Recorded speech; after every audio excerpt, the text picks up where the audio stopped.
Youth Parliament for me was an opportunity to start to take tangible action on those things that I am passionate about, and also meet young people who share the same concerns as me. So I'm on the Women's Affairs Committee, so I'm quite passionate about issues facing women. And so when I saw that, there were things in the world that systematically disadvantaged women, I was, quite surprised, because I'd never felt that way, and I was told that I was always equal.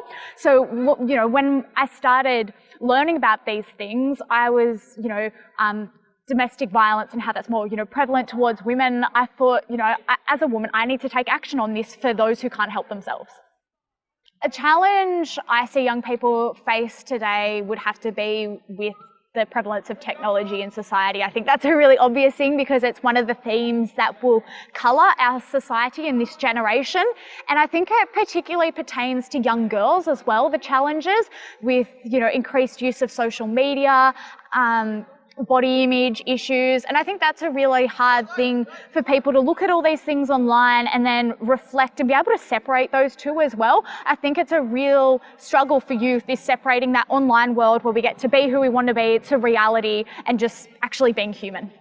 In 10 years' time, I think, and I've discussed this a lot with my peers, and trying to project, future issues.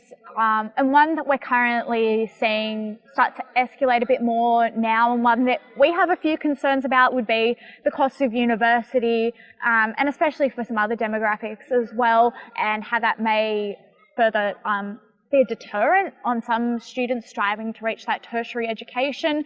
I think in 10 years, if we don't see the capping of that to a certain extent, I think that could rise to be quite a large issue for youth. It doesn't matter what type of person you are, whether you're extremely outgoing, as I am, whether you're a reserved person who's never really done any form of public speaking.